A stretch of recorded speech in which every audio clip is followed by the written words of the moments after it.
All right, and welcome live here to NuffWORLD's VSU duels tonight. Looks like we got everybody's lined up, getting the last little bit of practice in. For those of you tuned in and watching, we'll be going to National Anthem here in about a moment or so. Once we come back, we'll be running to the starting grid. So what are you looking for tonight, real quick there, J-Pop, as we start this thing off? Well, as I was told, there's a lot of changes to the track, so the outside should be a lot more competitive and a lot more side-by-side racing. I'm sure we'll see that. As you see on the screen there up tonight, myself and Jacob Popolowski will be up here in the booth doing race commentation. And out there in the truck running our production will be Stephen Mahana. Looks like we're going to go racing here soon, so stay tuned and we'll be right back. Oh, say, can you see by the dawn's early light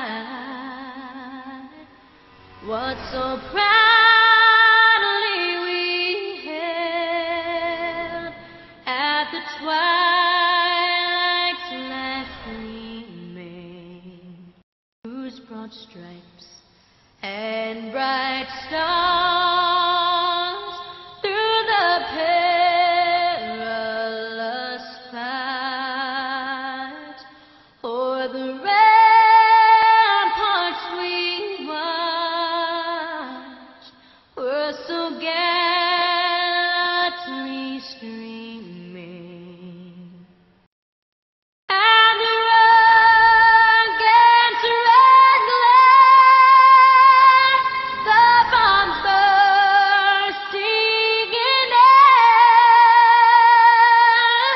gave proof through the night that our flag was still there.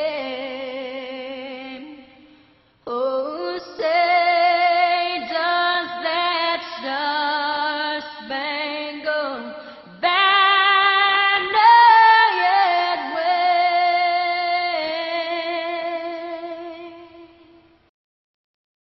o'er the land of the free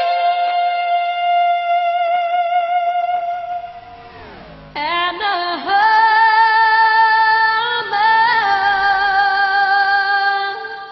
of brave. And welcome back here live to the VSU duels tonight. Here we're racing tonight from Daytona International Speedway. Looks like right now in duel number one, we've got 21 guys out here. And after the race we had last week down there with the shootout, looks like it's going to be some interesting stuff tonight. Our top number one qualifier here for duel number one was Louis Bussa, who's he's been looking strong here. What have you been seeing out of that number three there, Louis Bussa, so far, J-Pop? The same thing we saw all of last year. The guy is fast at it everywhere he goes, and he'll be fast again. I believe you're right there. That man, he hasn't lost a step, that's for sure. All right, looks like cars are getting ready to grid now. We'll be rolling on, taking the track here with the pace car in about 40-some seconds, 40-so-odd seconds. So we'll kind of go through the rundown here tonight. First car taking, like I said, taking the pole there tonight, and starting in the number one position will be the number 3 of Louis Bussa. Alongside him in second position will be the number 19 of Jeremy Enox. In third, we have the number 8, Christian Vasquez, and in fourth, we have the 34, Ben Britton.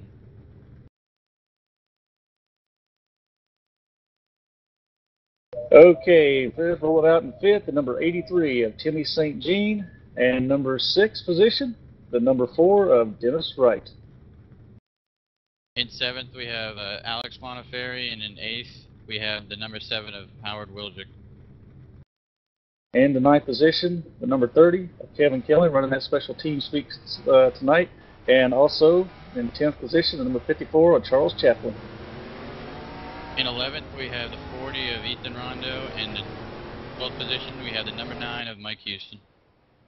Rolling off the grid 13th tonight, newcomer, brand new rookie here, Kevin Kelly Jr. in that number 87, and rolling to his outside, the number 99 of Dennis Turtle Jenkins. In 15th, we have the 61 of C. Payne, and in 16th, we have Justin Barton at the 32. Rolling off 17th, another rookie here this year, the number 26, David Stout, correction. And in 18th, the number 84 of Jeremy Allen.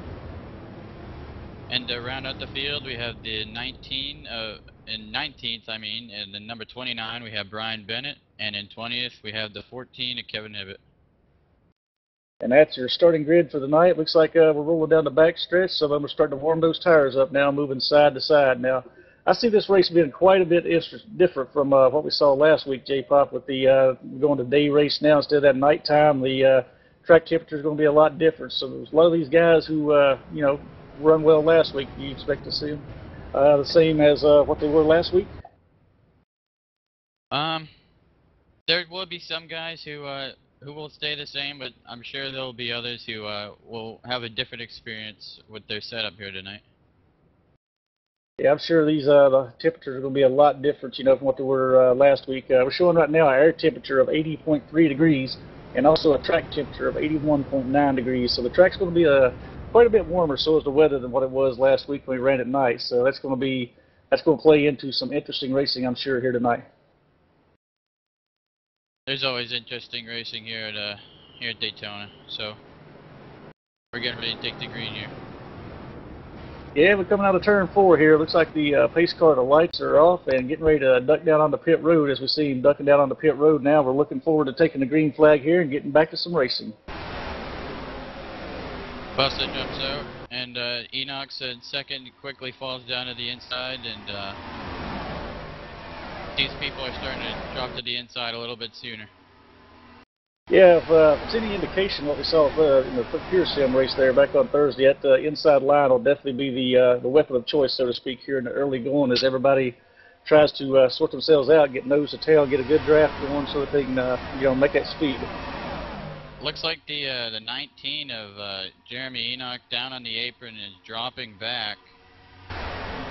Yeah, I wonder if that's going to be a strategy on that number 19 car of Enoch's there, or if that's going to be something that maybe he had some mechanical failures, or what went on, because that would really be a shame. He's had some good runs here at Daytona through the past, but we've also seen him drop back like that before to kind of catch up with a buddy for drafting and make his way back up the front. So it'll definitely be interesting to see what happened there.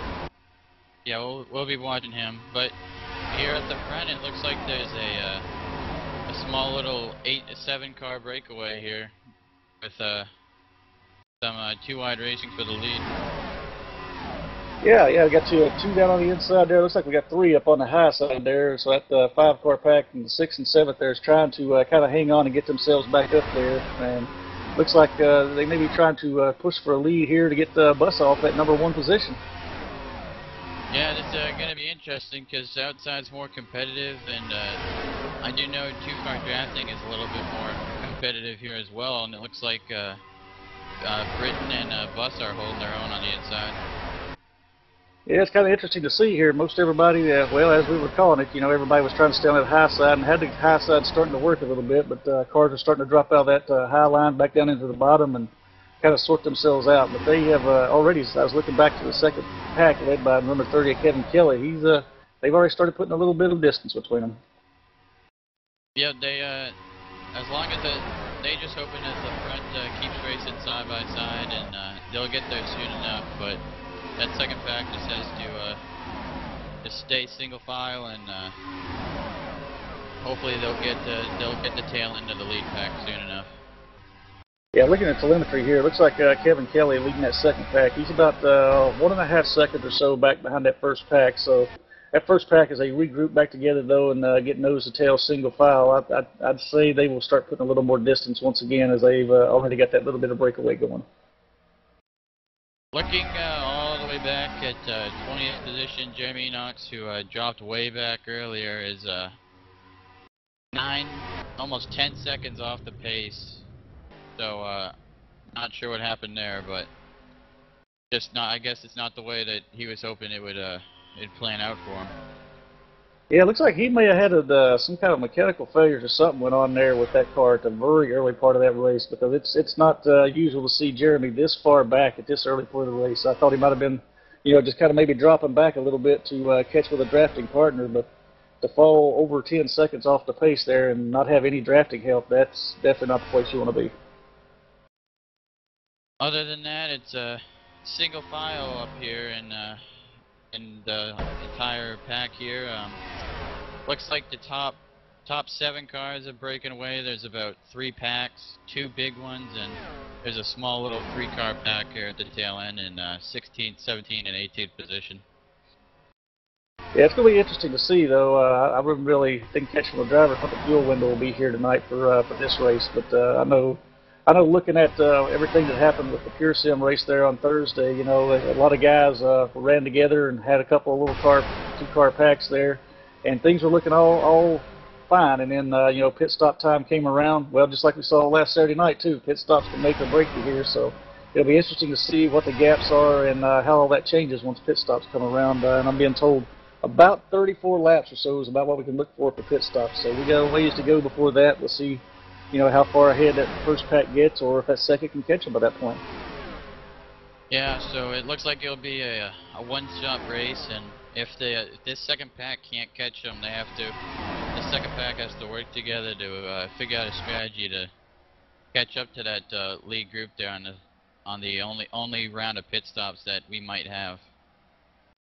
Right, and I'm looking back here at this second pack now, still led by Kevin Kelly in the number 30, but he's being joined now by the 54 of Charles Chapman and the 99 of Dennis Jenkins. Now, these guys have ran together quite a bit during practice sessions and such, so they've, Jenkins gets I don't know what happened there. Looks like he may have got a little tap in the rear end, got himself in the wall, but recovers nicely, doesn't bring out a caution. But I was going to say, these three typically practice together a lot, and they're used to running together, so that might have been a strategy that just got averted there.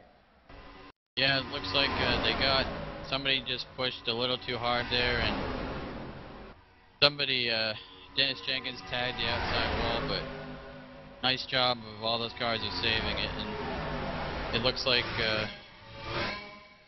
Kevin Kelly and Chapman have distanced themselves just a little bit from that second group. The second group is all spread out now.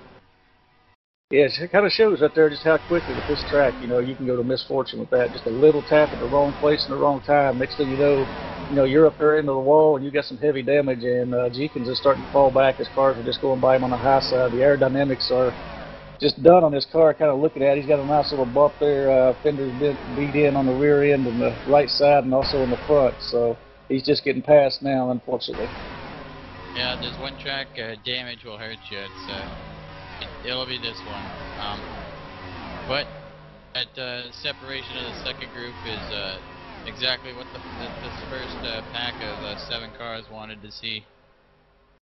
Yeah, it looks like they've settled into a nice little line here, just kind of drafting off each other, distance themselves from the field. They've got the right idea, you know, to bring it, just stay together like this. You know, in the early part, they've, like I say, amassed a 4.7 second gap right now over that second pack there, led by Kevin Kelly. And if they just keep it up like this, you know, they'll distance themselves, and then when it comes down to the end, it'll be a 7-car race for the end, and then they can start making their moves. This small 2-car pack of Kevin Kelly and Chapman, I'm not sure that they're entirely done yet. If they can get hooked up with the 84 of Allen here, that 3-car draft is really effective, and they can play a little bit of a strategy game to maybe catch up and be in contention. Yeah, pit road strategy might be something that they kind of look at too, with like we were referring to earlier with the pit stops and such. It might be something they're going to have to use, you know, go in, maybe take no tires or something, since this is a short race. But I was looking on further back in the pack there. Looks like the 87 of Kevin Kelly has moved himself up into the 12th place. This will be his Kevin Kelly Jr., excuse me. He will be his first ever duels here. Looks like he's starting to make some friends out there and possibly move himself forward. He might be something to come up there and help old Dad before this is over with, up there with Kevin Kelly at 30. Oh, wouldn't that be something? Father and son working together. And correct me if I'm wrong, but this may be, I know last year at Daytona was the first year we'd ever had a female racer here at NuffWorld, with Lacey finishing fourth. But unless I'm mistaken, this is the first time we've ever had a father-son combination out here on the track together too with NuffWorld. Well, I guess there's a first for everything here, so I wouldn't be surprised to see those two together at some point during this race. Yeah, that wouldn't surprise me at all to see that, and I'm sure they've got some of the same tactics and same tricks up their sleeves. And Kelly's been known to Kevin Kelly in the 30 has been known at Daytona to be the fuel mileage guy. I mean, he can seems like he can always squeeze a lap or two extra out of that fuel tank somehow. So if he's imparted that into his son, that may play into factor this at the end too. Another factor into the for Kevin Kelly is never gives up. So he'll be there. Trust me.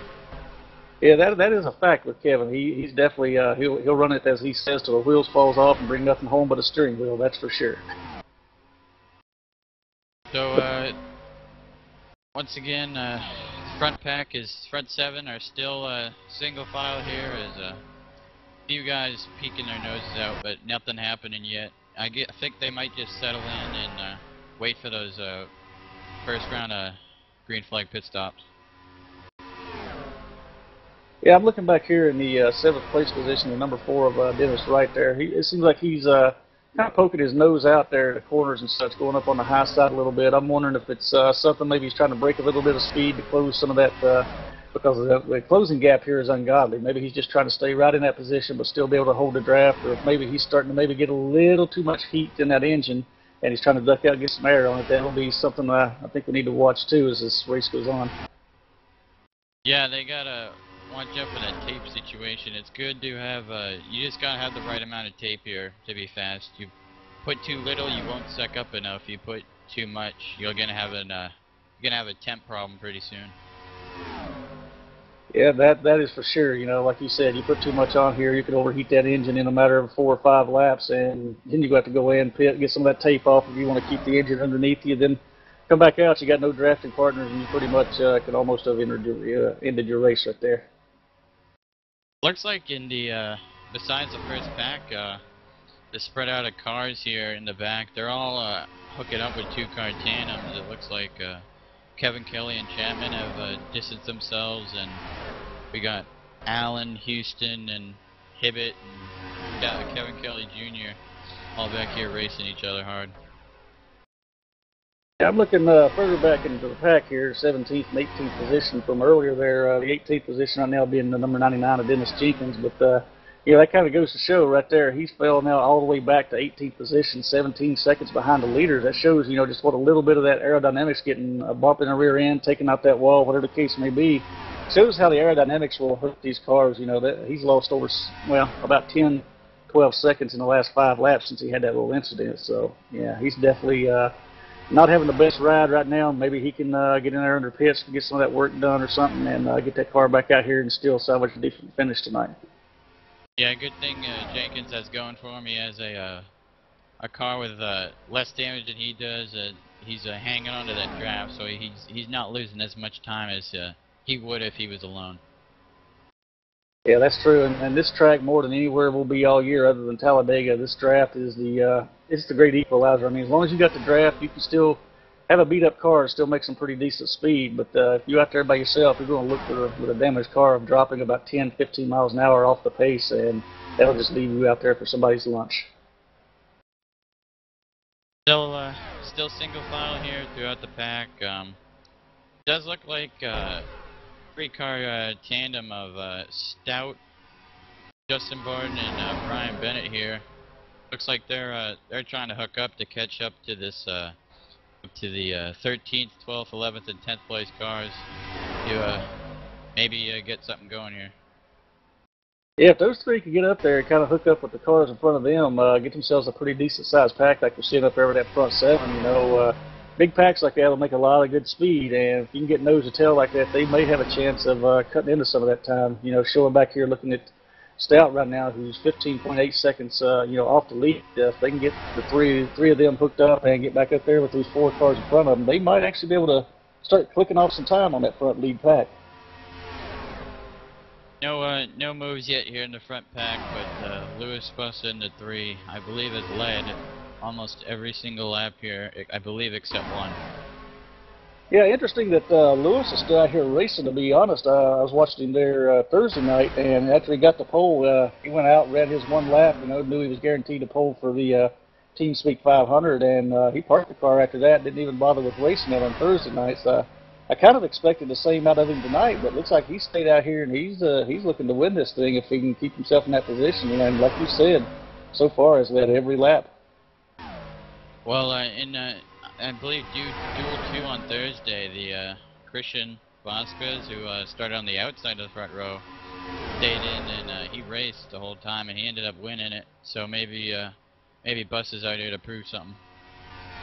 That could be, like you said, he may be out here to prove something because, as we said earlier in the broadcast, Lewis is one of those guys who was always there last year and was always up in the front pack. And, judging by what we've seen so far this early preseason with Daytona, the man, he hasn't lost a step, and he's been taking a lot of time and training some of these new racers and such and making some good friendships out here. So, we might definitely see Lewis going to victory lane here tonight and duel number 1. And down way back in 20th is C-Pain in the 61. It looks like he's about to be the first car that will fall victim to the lead pack, and he'll get a lap down pretty soon. Yeah, I've heard from pit road there. He had a little incident there during the first part of the race that he spun by himself. But yeah, just like you said, we were talking about earlier with that drafting. If you're out here and you got no draft, that just kind of shows right there. I mean, 19 laps into this race and he's already about to go a lap down, which at this track is a little over 2.5 miles. So 2.5 mile distance in 20 laps now is what he's fell just off that not having the draft and that little spin he had earlier in the race. It'll be interesting here when pit stops come around in about 10 to 13 laps or so. This front group, they will get spread out just a little and see who's made friends and who will be left out. Yeah, that's for sure. I'm kind of looking at that lead pack here too as they go underneath the lap car now of Payne, who's been running that high side, giving the bottom line, giving the preferred line around here. Dennis Wright's still ducking out on that outside, and I don't know if he's just looking to take a look, maybe see if something works out there, what the case may be, but it doesn't seem like he wants to get right into the draft. He may have some heating issues. I'm not really sure. He might be just buying his time back there, waiting for those first round of pit stops, but he's just hanging on to the tail end, and he's gonna let it. I guess he's gonna let it play out until first round of pit stops. Yeah, it'll be interesting when we get, like you keep referring to, it's going to be interesting when we get to that first round of pit stops because, just like last week in the shootout, you had Vasquez and Bussa. I mean, they were leading the second pack really well, and they were making strides on the front pack. And both of them came in together, and both of them real hot coming off that onto the apron and spun those cars almost like a simultaneous spin and, put themselves back a lap down by the time it was all over with. They were able to recover from it, but just kind of shows you what the pit stops can do to you. Still, looks like we got a little bit of a separation here in the front. Dennis Wright on the outside, and maybe trying to make a move here. Yeah, it looks like that whole front 7 pack kind of broke apart there a little bit, and got a little bit of a gap there between the 4th and the 5th place car. I don't know if somebody ducked out of line while I wasn't paying attention, but there was a little bit of gap there, but they've all got back nose to tail now. It looks like they're going to try to push it back up there and get their snake together and keep pushing these cars forward with a big gap between that first pack, like you said earlier, and the number 30, Kevin Kelly, it's fell 11.7 seconds back now, it looks like. That is one thing you have to be very careful of. You can't play around too much, or you'll end up losing the pack you're with, and you're that one lone car out there with no help. It's not gonna be a fun race for you. Yeah, here on the front stretch, we may have a car who spun there coming off trying to get on the pit road there, and looks like we're staying green right now, but the number 9 of Mike Houston, looks like he was having some trouble getting into the pits, I'm being told by the pit road reporters, but looks like everything stays green, and Big Mike was able to continue going.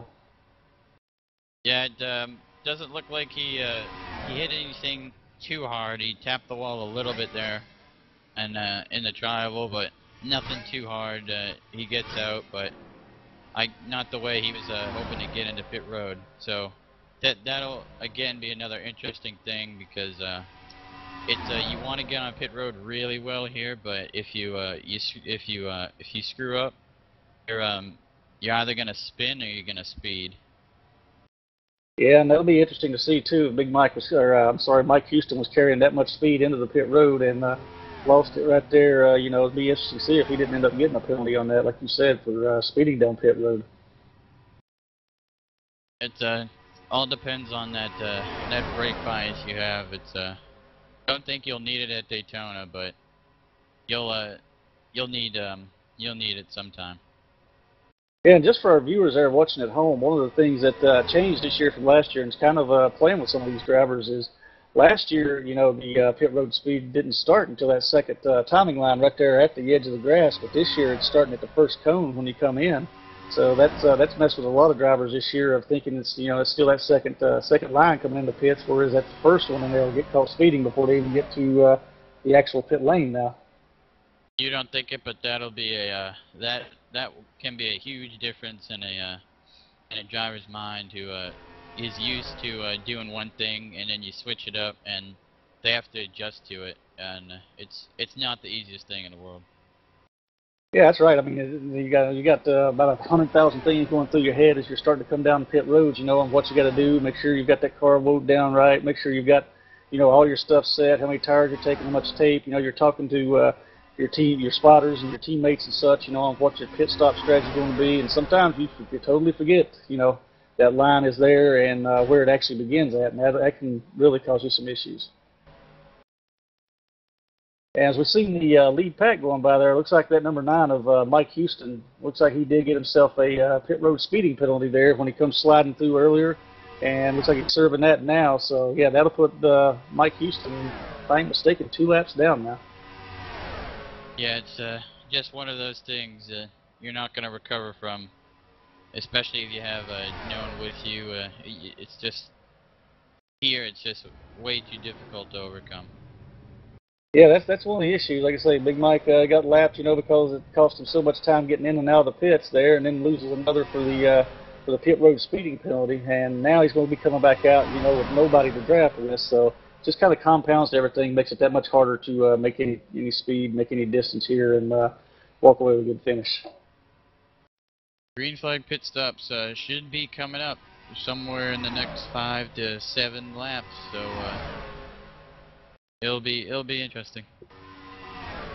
Yeah, I've been watching the number 7 there of Howard Wildrick. It looks like he's been trying to search up there and play around a little bit with that high line a little bit too, and has allowed Monteferrari, I can't pronounce his name, Monteferrari, there in the number 31 to get underneath him, move himself up into that 5th position, and he's trying to suck right up there on Timothy St. Jean in number 83. He's trying to suck up real close to his bumper, and you almost looks like Wright back there might started to lose the draft for a second, but he has started latching back on. So Wright's been holding on real gingerly in that number 4 car to that draft up front.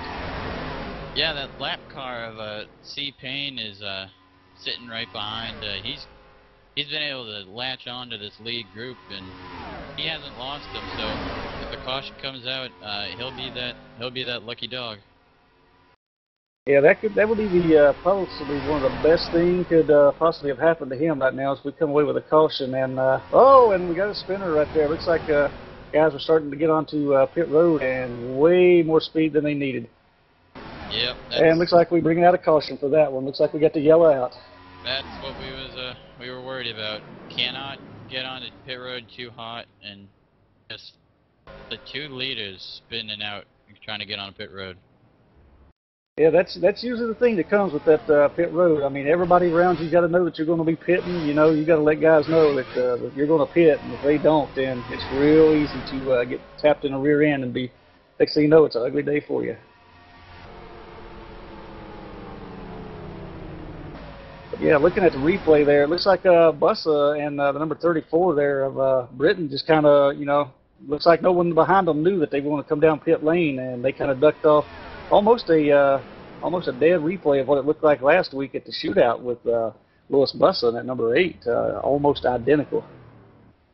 Good thing is those 2 guys, Britton and Bussa, did not make any contact with each other and did not make any contact with the wall. So they've put some fuel in it and some 4 fresh tires, and they'll be set. Yeah, it looks like he number 4 there, Dennis Wright.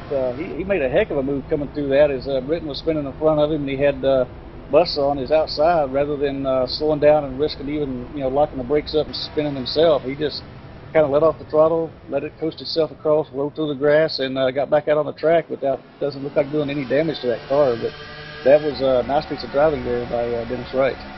And that caution is a huge break for guys like Kevin Kelly and Chapman back here who were just hoping for something like that, and now they're right back up to this lead pack. Yeah, and another big recipient there, you were talking about it right before all the pit stops and all the action came out, was that 61 of Chris Payne there. You know, he's going to be able to get his lap back, get back on the lead lap now, and still be able to make the pit stop. So definitely a lucky break for him, put him right back in contention now. There, all the leaders coming down pit road, and you should see 4 tires and a full tank of gas here for just about everybody. Yeah, I was going to say, right now, I mean, being under caution and everything, right now would definitely be the time to go ahead and take all 4 tires, get 4 new Goodyears underneath it, and put a full tank of fuel in, rather than what we probably would have saw with pit strategies of some guys taking 2 tires and some maybe even not even taking any tires. Looks like the 7 of Wildrick smoked everybody off of pit road, and I think he could be one of the very, very few who took, or the only one who took 2 tires on that pit stop. Yeah, I was about to say, he got off the pit road real quick and real good, so he definitely didn't take as long on pit road. So taking the gamble here, we'll see if it pays off for him. You know, it's paid off right now, getting him out there in the number 1 position, but we'll see how it pans out at the end.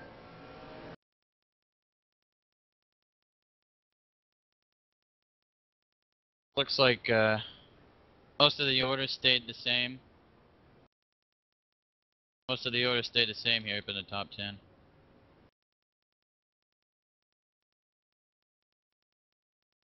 Yeah, the race off pit road, I mean, like I say, Wildrick definitely got out there, took over the number 1 position. Second place now is Dale Reynolds in the 27, and the third, number 83, Timmy St. Jean.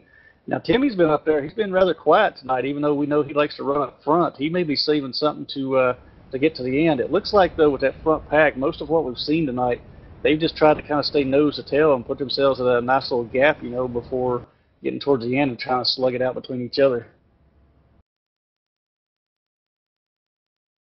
Looks like the 29 of Brian Bennett, who fell off the pace a little, almost towards the end of that, a few laps before that caution, has pulled it into the garage, and he'll be done for the day. I'll tell you, though, looking back in the field, though, one we talked about earlier during the race, hadn't really said too much about here lately, though.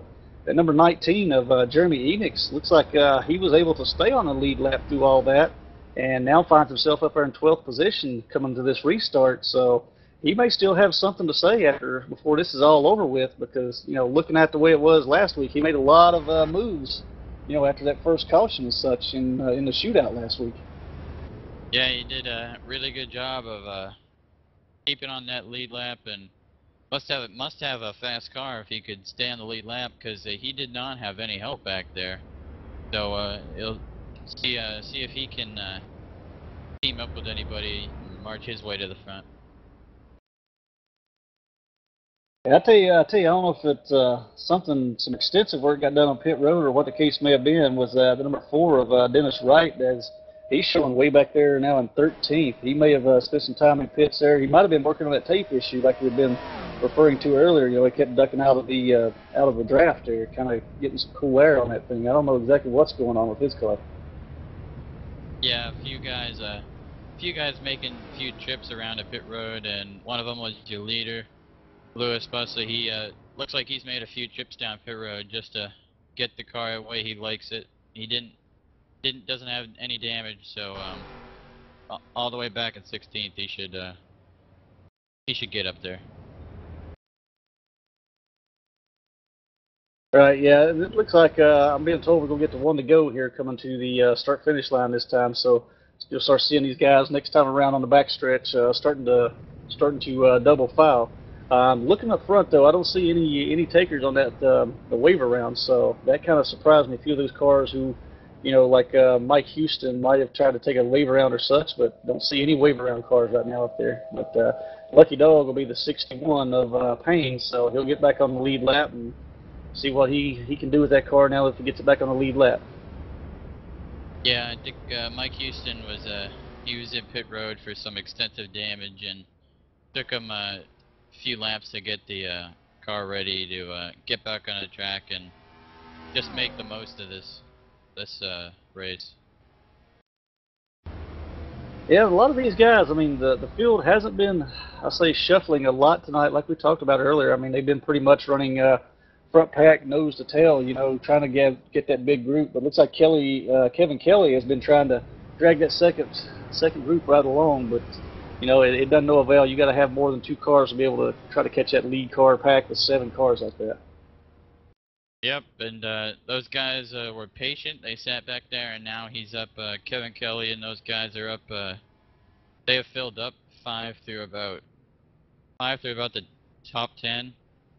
So they're everybody's a contender in this race. Right, it'll be interesting now, like you talked about this.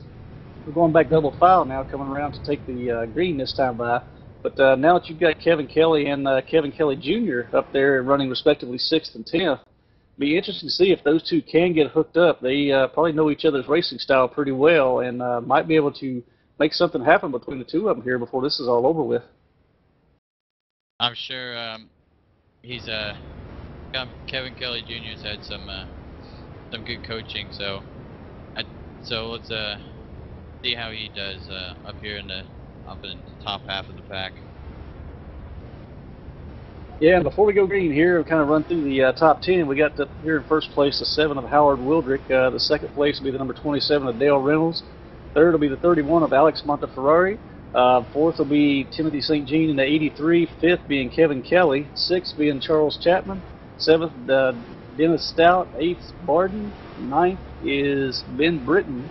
And 10th, Jeremy Allen. So it's going to be interesting to see here as we get ready to come to green. Green flag is out, and looks like there could be a bit of a hold-up down on the inside. Yeah, there was some kind of hold-up there. Somebody looks like may have missed a shift or didn't go. Might have been caught napping on that restart, but that inside line definitely checked up, and then I couldn't really tell which car it was, but it looked like somebody in that inside line shot up pretty hard into the outside and tagged the wall a little bit. That gives the top 4 almost a 1 second advantage already. So looks like they're trying to get single file here and make the most of this opportunity. Yeah, it looks like right now the first place of Dale Reynolds and third place of Timmy St. Jean are up on the high side. They're linked up pretty tight there, nose to tail, and looks like St. Jean's going to be trying to push Dale Reynolds up into that lead, and Wildrick will fall back to third, possibly even fourth here as the 31 of Monteferrari is tagged into their draft too, and he's went around 2 and moved himself up into third. So that restart has caused all kinds of problems for some of these guys. But it looks like these guys back here, they gathered it up quickly in their single file, and they're going to try and run down this top 4 cars. Yeah, looking back here in the 5th place position at Charles Chapman, he's got Kevin Kelly coming up behind him, and Kelly has a good stiff of that draft. If he can get up there behind him, he might be able to give just enough at this early point of this after the restart to push that 54 up there and kind of make this a 7-car or 6-car draft. But be interesting to see if he can do that or not. Yeah, talking about Louis Bussa restarted 16th. He's up to 11th, trying to get the back of this pack here with 10th place. He's trying to cling onto the back and try and get back up to the front. Yeah, I've been told Jeremy Allen was the reason on that checkup there. Looks like he didn't might have got caught napping there or spun the tires, but didn't really get a good start on that restart and kind of stacked up the rest of the field. And I guess Allen was the reason for that one. So you know, as we're looking back up here at the top front, it looks like they're just starting to gather in nose to tail and run away with it once again, try to put some distance on this field. Yeah, the second group has made an outside lane, and they've started racing each other pretty hard, and that's going to cost them a lot of time to those leaders. Yeah, we were talking there earlier in the race, and right before that restart, look at there, it's number 19 running up there right now in 8th place, pushing the 34 of Ben Britton. Looks like Jeremy he was just kind of laying back maybe at the time, and now has him a drafting partner and so a dance partner he likes, and he looks like he's making a run now. The first time we've really got to see the outside lane in action here, so a little bobble on the inside from Kevin Kelly there, but regathers it. So the outside line will be, they can get a few cars up there as see if it can be competitive with that inside. Yeah, it's talking about Kevin Kelly there, a little bit of a bobble there coming out of 3 and 4. You know, I've heard a lot of these guys talk about that apron out here. It is, you know, from what I hear, it's like driving on ice. Once you drop off that below that yellow line and onto that apron, what I'm being told by these guys, it's quick and easy to lose that car. And especially if the third car is if a third car in a 3-car draft is pushing that second car, who's pushing the first car, that middle car can get sideways on him. Yeah, and it looks like, as I was referring to earlier, looks like Kelly in that 30 got a little bit too much of a push on the 54 Chapman, kind of spins him on around, kind of looks like the stuff we saw last year with what was it there, Kyle Busch in that 18, just getting caught at the wrong place, and we got a caution out on that one. 54 made a great save, turned that thing right, he made one spin, turned that thing right straight forward, and did not hit a thing, so he's right back up there.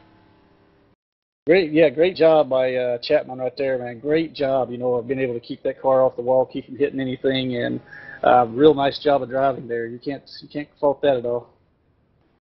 Yeah, it does look like Chapman, he just got tagged right out of turn 4 and by Kelly in the back and just sent him spinning. Yeah, that's the thing about it. You get just too much. You get so much of a run coming up behind the guys here, and you get into the rear end, especially coming off the 4 like that. It's real easy to get these cars turned. You know, just the slightest little bump coming out of the corners. And like I say, the great save, as you see there, the replay and such, you know, that's a great save by Chapman to keep you hitting anything. And this, fortunately, this front 4 didn't want to see that happen, but it'll be, we'll see here if anybody takes a trip down pit road to maybe get any type of advantage on tires. Yeah, I would say after that one, though, it wouldn't surprise me to see that 54 machine heading down pit road to get some new tires. I'm sure he done some damage to what was on those. Yeah, I wouldn't want to run around with those tires on there. Yeah, definitely with as much sliding as he done on that one, you know, he's definitely flat spotted those tires, heated them up too, so it would take him several laps to get them cooled back down. So as we see, the 54 of Chapman is heading down pit road. He's going to get some get 4 fresh Goodyear Eagles and get that thing back out there and see if he can't salvage something tonight. So it looks like the top 13 all stayed out, and you got these guys in the back. They're going to make the most of this, because since they're in the back, either way, they're going to make the most of this and put some 4 fresh tires on it and maybe get a slight advantage here. Yeah, looking back here in 13th place right now, the number 14 of Kevin Hibbett, that's someone we really haven't talked a whole lot about tonight. That guy, you know, tends to, you know, kind of mill around about the middle of the pack and is usually pretty quiet, and somehow or another finds himself up there at the front, you know, towards the end of the race a lot of times. And it's going to be interesting to see if his strategy continues to pay off, because he's been quiet tonight, but he finds himself up there in 13th right now with a lot of good friends right there in front of him with Kevin Kelly and Kevin Kelly Jr. and so on. Yeah, pretty surprising. Hibbett's one of those guys who's always surrounded by some type of controversy, so it's a good change to see him just lying back and buying his time, and he'll see if he has anything for these leaders. Yes, currently showing with the standings though. After the little incident, you know, there with pit road and such, Chapman's getting out of pit road. Looks like in 17th position now. So that little bump did cost him quite a few positions. But you know, with about 20 laps or so to go still here in the race, you know, that's plenty of time if you can get yourself a good drafting partner to get back up there and duke it out for the lead, so to speak, before this is all over with.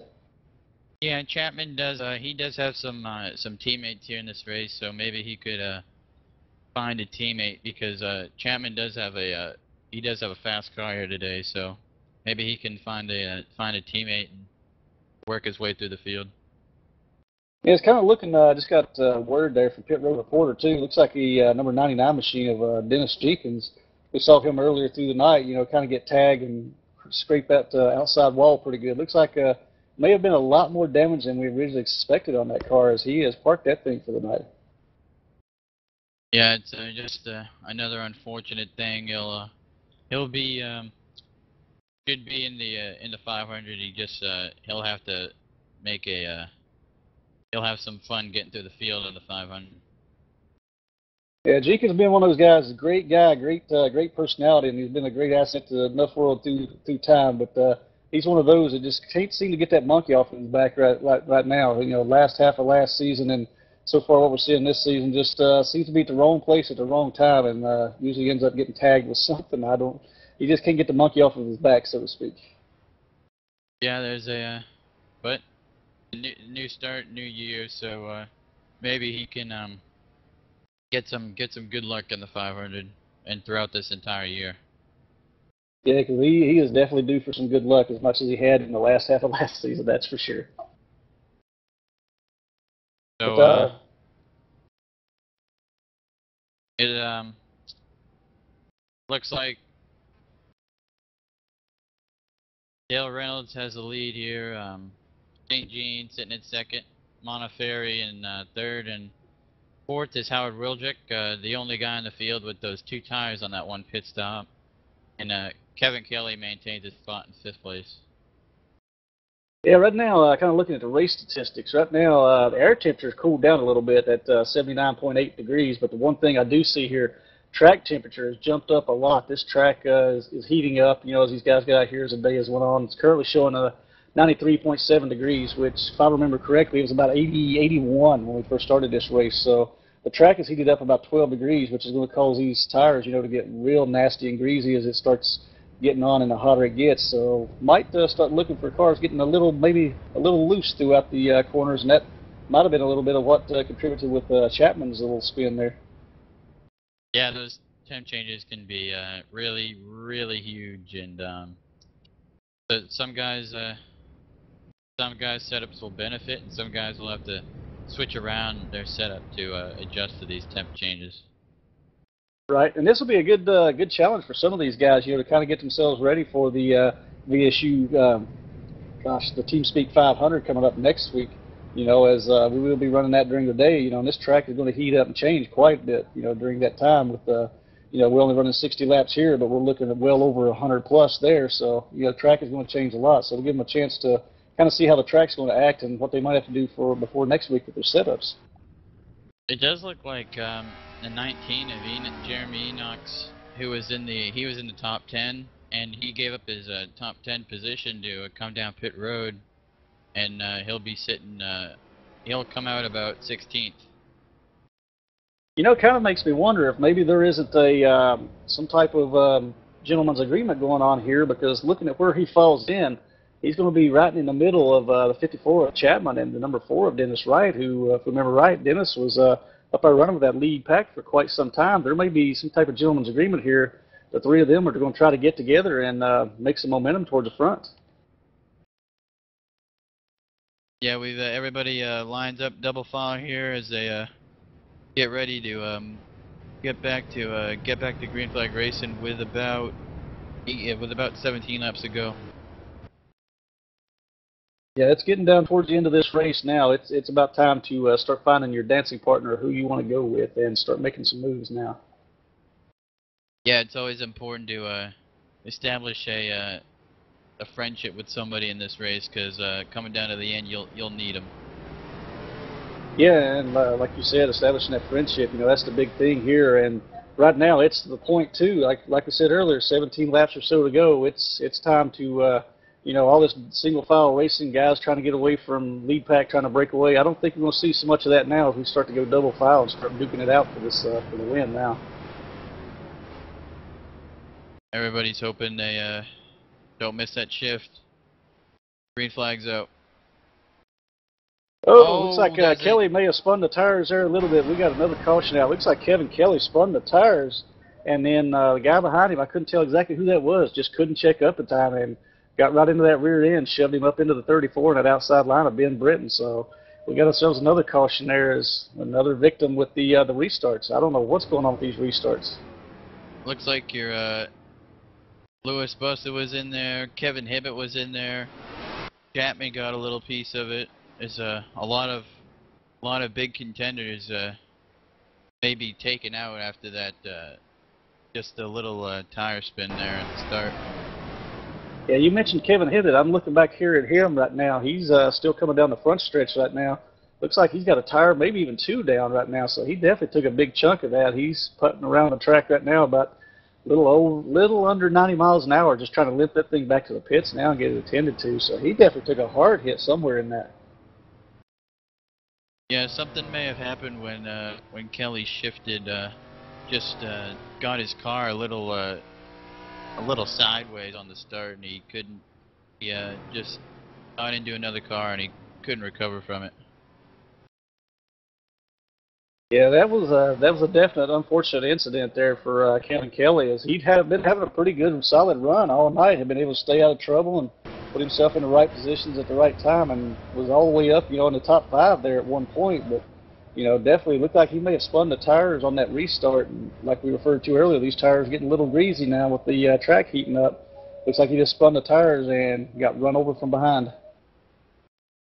But with that little incident, that brings up some few other guys that have been riding the back all the way up here in the top 10. We got Justin Barn up here in the top 10. We got the 61 of C. Payne, who was a lap down. Got the lucky dog. He's now sitting there in the 7th position. You got the 40 of Ethan Rondo. He's been in the back all day. You got Kevin Kelly Jr. and you got the 26 of Stout. So these guys trying to take advantage of other people's misfortune. Yeah, it's amazing how quickly here at Daytona you can have a good car running well, staying with the right people all night, and then just some little incident like that you have no control whatsoever about, just kind of jumps up and bites you and puts you at a big disadvantage. Yeah, sometimes there's nothing you can do about situations that happen here, and few cars in that wreck just couldn't do anything about it. Exactly, the old nature of the beast, so to speak. The track can jump up and bite you when you least expect it. Looks like the 34 of Ben Britton is low on the apron. I'm not sure what happened to him there. Yeah, it looks like kind of surprising move there. The 31 of Montefiore looked like he was about to jump down pit road there, but thought better of it. Now Alex has been up here. He's been up here running the top 5, top 10 all night long. He's had himself a real good run in that number 31 machine, and he may end up being something. He may be a surprise to us all and make a move with someone before this is all over with and take home the checkered flag himself.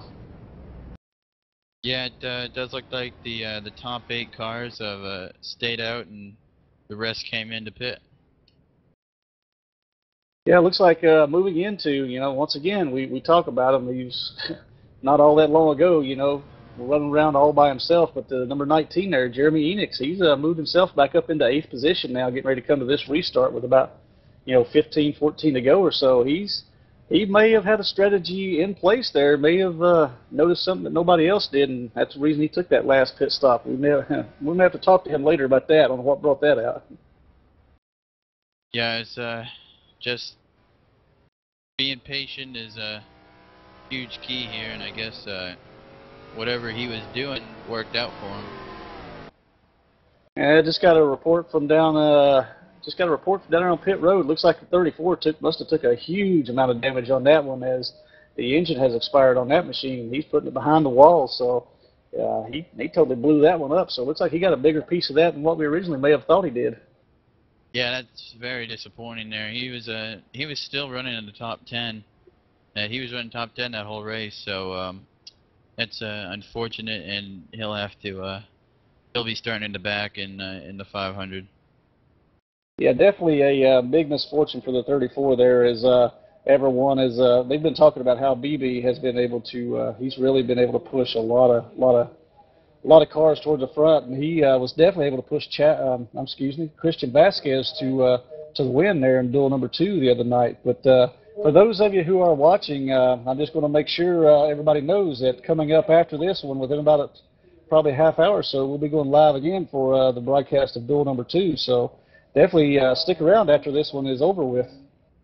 Yeah, there's bound to be great racing here to finish this one off, and there's gonna be great racing in duel 2. So it'll be fun. Yeah, I'm hearing one to go, but if we have, for those of you who may be tuning in for the first time, watching some Nuff TV here and such, this is our duels, the Nuff World VSU Cup duels, and after this one, this is basically in order to get into this race, all the guys we had qualifying earlier today, everyone who qualified on the inside odd numbers will be racing in duel number 1 for their starting position in the 500 next week. But coming up next, we got duels number 2 for all the guys who actually qualified on the even numbers, so to speak. So what you're seeing right now is only half of the racers that we have. We've got another 22 or so that'll be in duel number 2. So definitely stick around to watch the next duel with myself and J-Pop up here in the booth right after this one. Yep, the finishing orders of this race, duel 1 will result to the inside lane, and the finishing order of duel 2 will be the starting order for the outside lane of the 500. So there's it's a lot bigger stakes than you think there is in these duels. Oh yeah, that's for sure. I mean, the duels, where you finish here is where you're going to start the 500, and you definitely want to have a good starting position for the 500. You don't want to get mired back there maybe with someone you're not used to working with, or someone is not exactly your best friend and you don't trust on the track, whatever the case may be. But you definitely want a good starting position to be able to work with the guys you want to work with. Yeah, it's always a big thing to get a really good starting position, because with over 40 cars packed into the field here, anything could happen. Yeah, anything can happen, and usually does here at Daytona.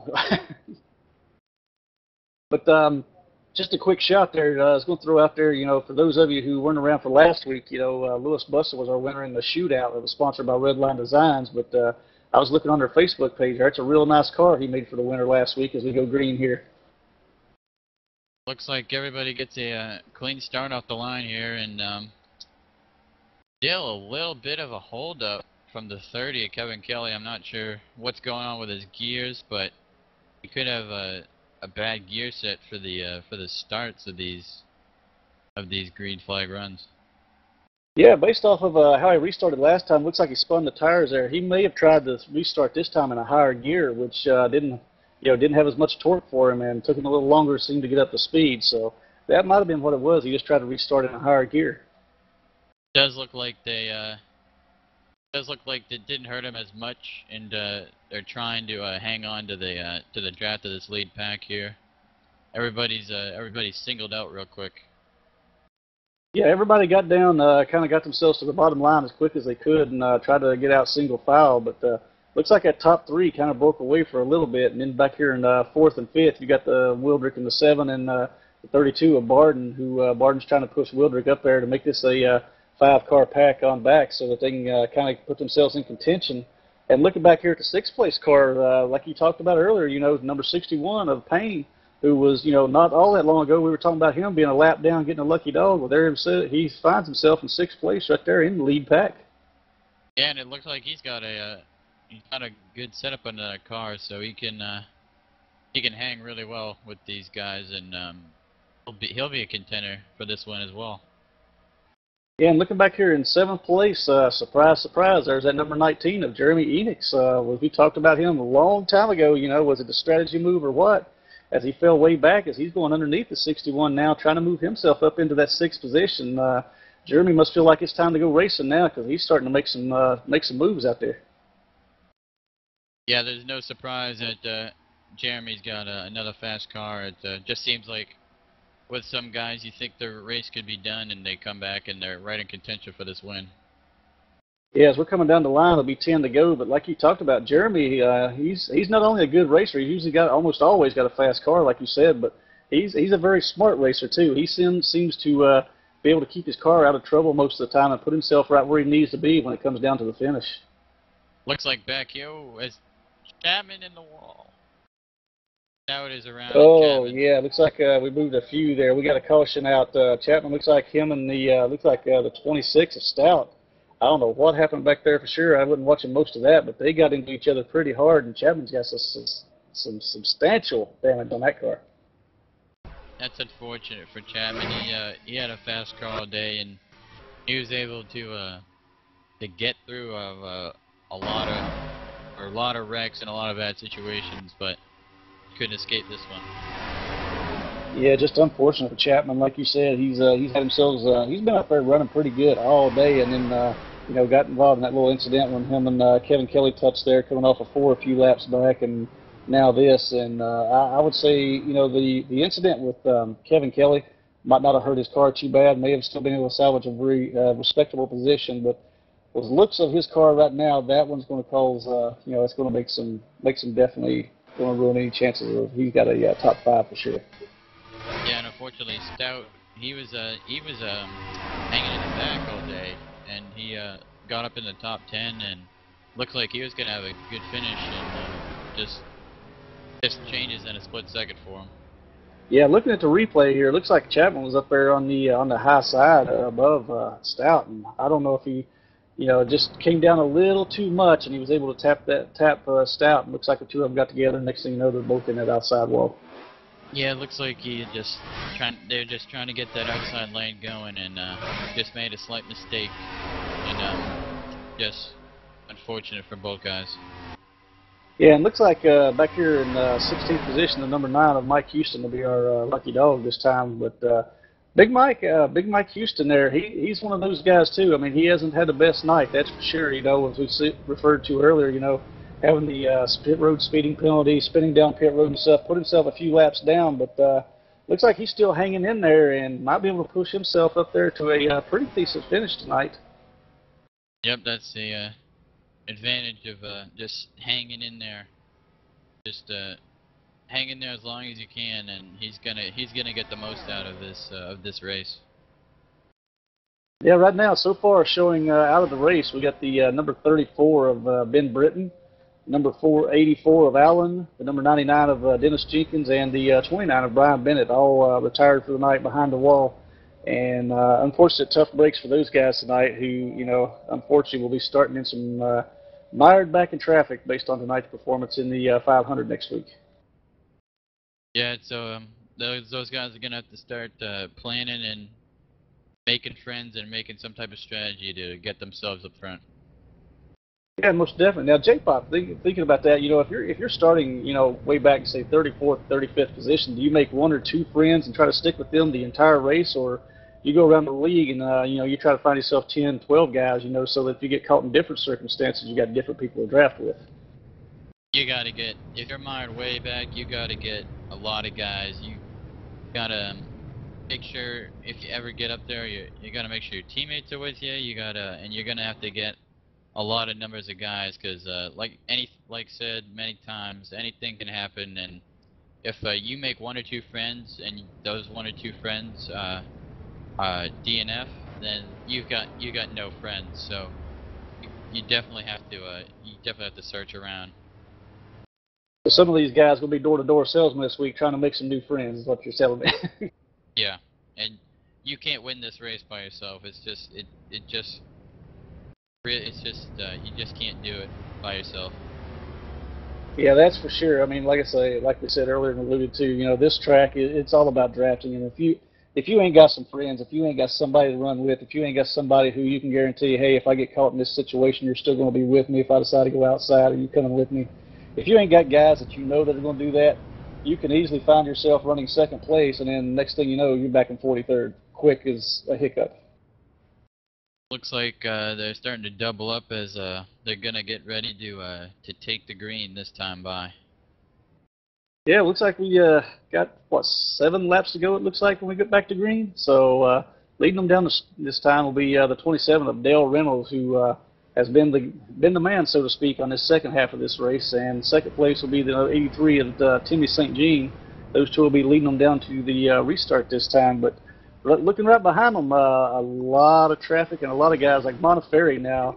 He has surprised me tonight, not so much in the fact of being there, but he's been able to stay there and actually keep himself out of trouble, which he typically seems to, he tends to be at the wrong place at the wrong time a lot of times too, but he has had a real good run tonight. Yeah, it's see if he can get anybody to go with him, and got some guys, like I said, have been back in the pack and just hanging in there, and now they're up there in the top 10 and still getting ready to have a chance at this win. You know, one of the things here that might surprise, wouldn't surprise me, but looking right here, you got Enix up there and right now running in 19th in that, in that number 19 in 5th position. But you got Kevin Kelly right there behind him. It looks these two might hook up, and even Louis Bussa. You might see a run with these three as they like to run together. Yeah, Louis Bussa, he does have a bit damage on that car, but he can looks like he still stay with that pack.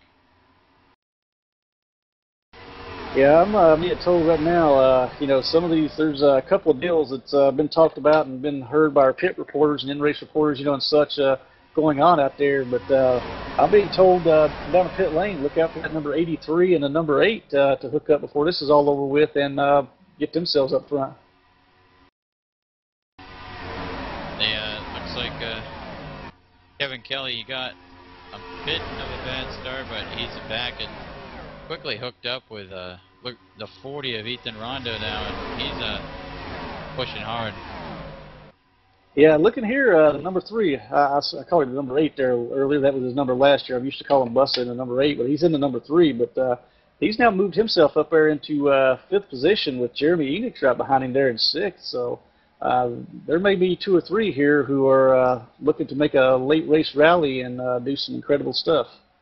Looks like something happened to the 61 of Payne. He was right up there in the lead group, and now he's lost that lead back, and now he's falling back. Yeah, I'm looking at the 19 here of Jeremy Enix, who him and Louis Bussa in number 3 have moved up onto the high side and are now looking to challenge number 32 of Barden. And it wouldn't surprise me to see somebody jump up there with these two, as they're starting to make some headway up on that outside with just the 2 of them. Yeah, those are 2 guys right there that if I could choose anybody to draft with those, I'd choose those guys. They know what they're doing, so if I'm sure they'll get 1 or 2 takers to go with them on the outside.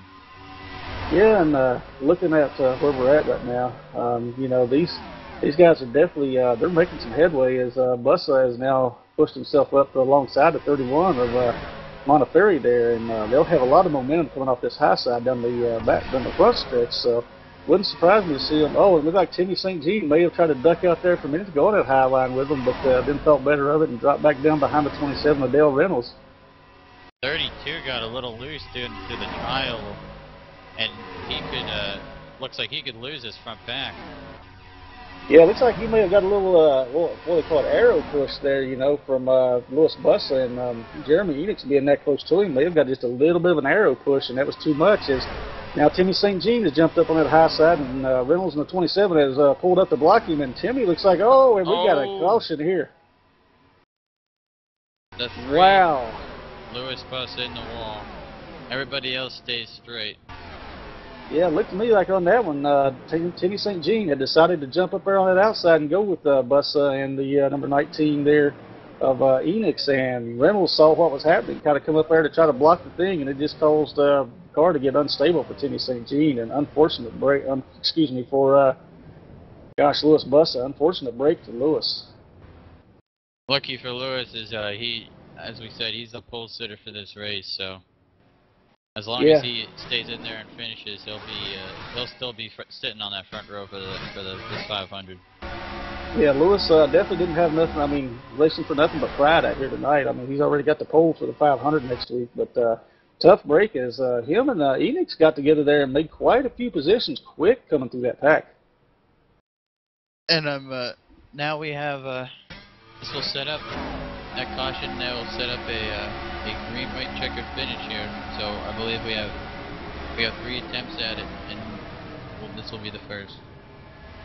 Yeah, for those of you who maybe new here to Nuff Racing, this will be one of only probably 2 times that you'll ever see the pace car out here. We always have the pace car out during the very beginning of the race, you know, to lead them to the green flag. But we typically run manual cautions to kind of speed things up a little bit and to keep less confusion. But as you see the pace car out there now, you know, for probably only the second time I can remember seeing it tonight, you know, because we went into a scenario like J-Pop alluded to earlier. We're going into a green-white checker. This will allow the pace car to add some laps on to make sure we get done within the regulation time. So see if we get any takers down here on pit road. It's been a little bit since some of the guys up at the front have pitted. So see if they stay out or they come down for some tires. Yeah, and I'm looking here. I was just paying attention there. It looks like the tow truck has came out and picked up Lewis Buss's number 3 machine and drug it back there behind the wall. Looks like Buss is done for the night. That last one was just too much for him to overcome after, you know, having the good run he'd had tonight, you know, leading that first half of the race. But, you know, as the old saying goes, cautions do breed cautions, and we had a lot of nice green flag racing there for a while, but once we had that first caution, it's kind of an epidemic after that, and we've had quite a few since. Yeah, it's just momentum swing here in this race. It can go from one side to the next, and it'll be some really good, interesting racing here for this green white checkered. Yeah, it's definitely going to come down to a interesting green white checker, because I'm pretty sure you haven't seen the last of all the fireworks, and I got a feeling now with the number 3 being done, with what I was seeing there, it looks like there was some strategy being worked with the 83, the 19, and the 3, but still wouldn't surprise me to see the 83 and the 19 maybe gang up on the 27 of Reynolds and make a run to that checkered flag. So after that, Rick, we have 15 cars still in the race, only 14 on the lead lap.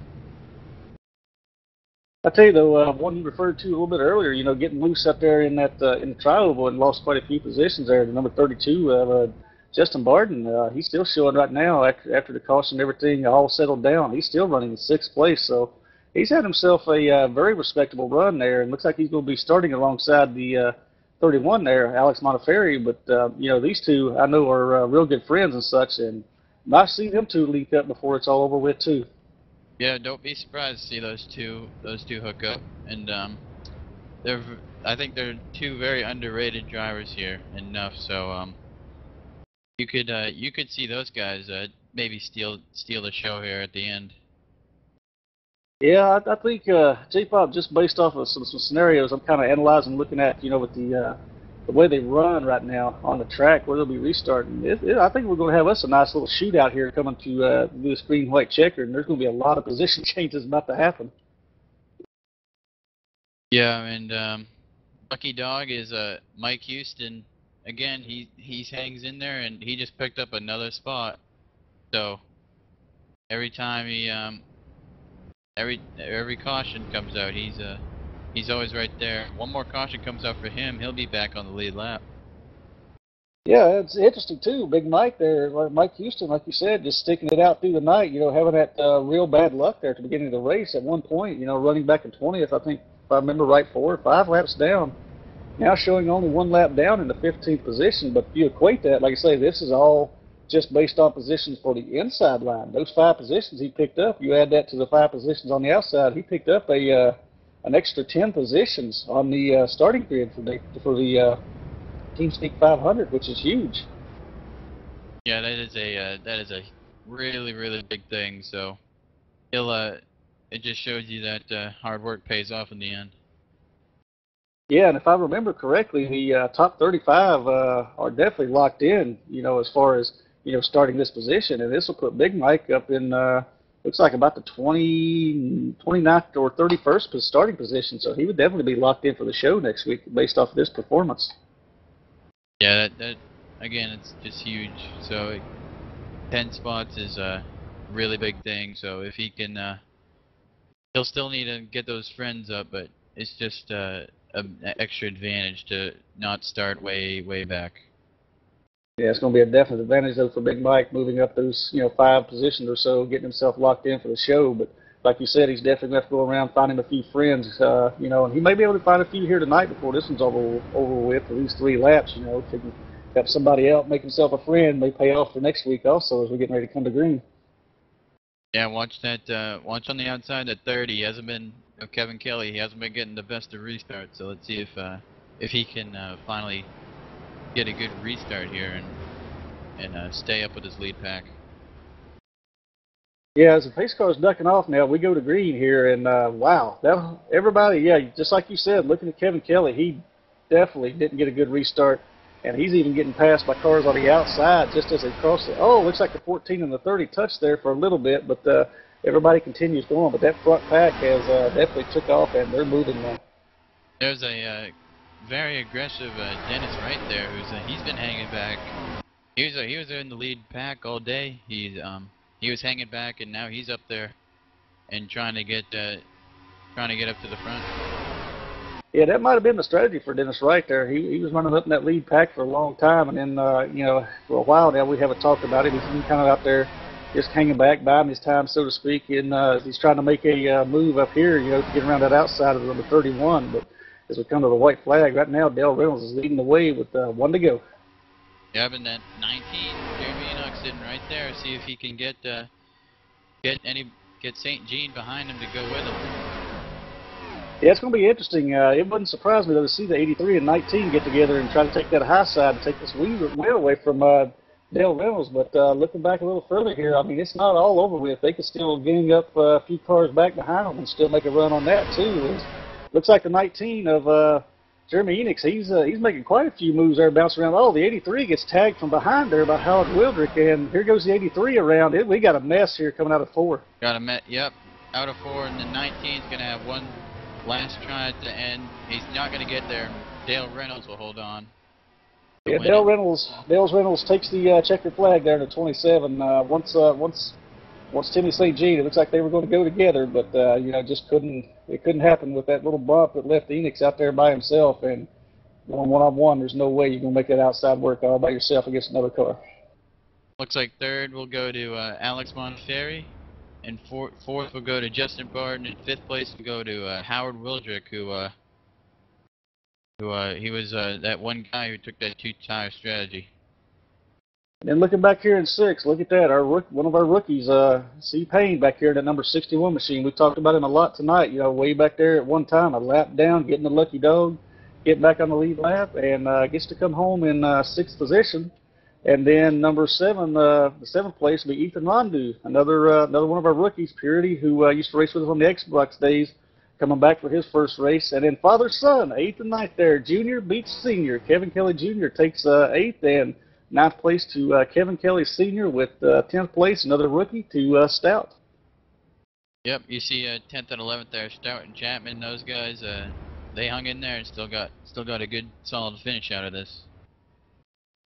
Yep, and then going back through the field here a little bit, 12th place coming down with Kevin Hibbett at number 14, and bad break for the number 4 machine, Dennis Wright. Smoke finishes back in 13th after that's over with, and Timmy St. Jean coming home in 14th after that spin. Horrible finish. Well, rough finish there for those two. I mean, makes for some exciting races, but those two definitely caught the bad end of that stick. Yeah, Dale Reynolds, the winner. He stayed in there all day. He led almost all of the second half of this race, and he just did all the right things at the end.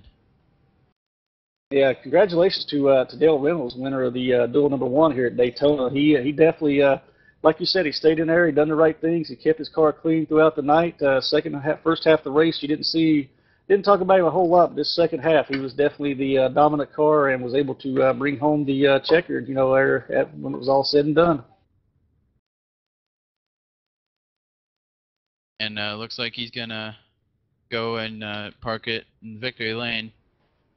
And maybe we'll get him in here for an interview. All right, we're going to drop down here, take us a little commercial break here. When we come back, we'll be back in about 2 minutes. We'll have our race winner, Mr. Dale Reynolds, up here in the booth with us, talk about tonight's race. So stay tuned after commercial break.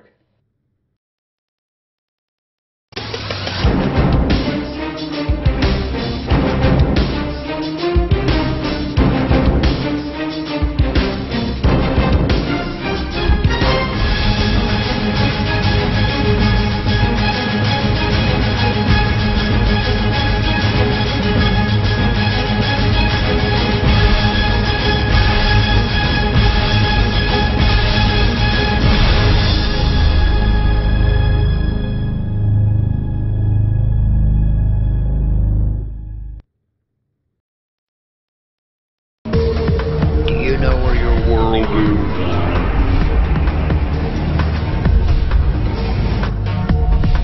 I think I found it.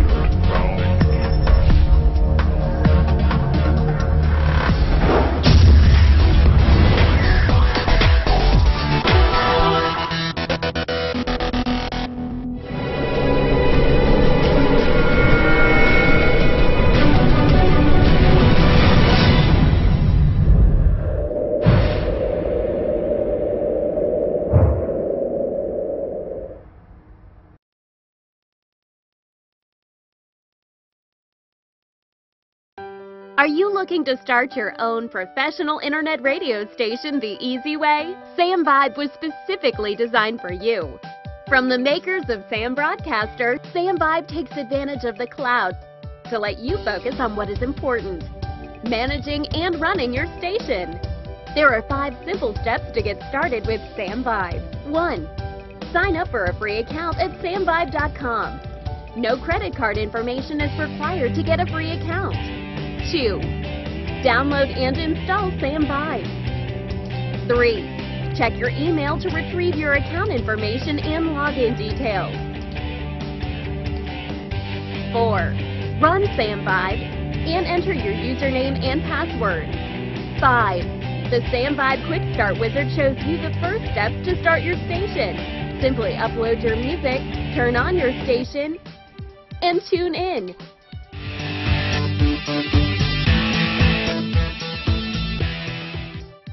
Too easy? Don't worry, Sam Vibe caters for the needs of both novice and professional broadcasters. Sound exciting? Give it a try. Sign up for free now at NuffWORLD.com to experience how broadcasting should be.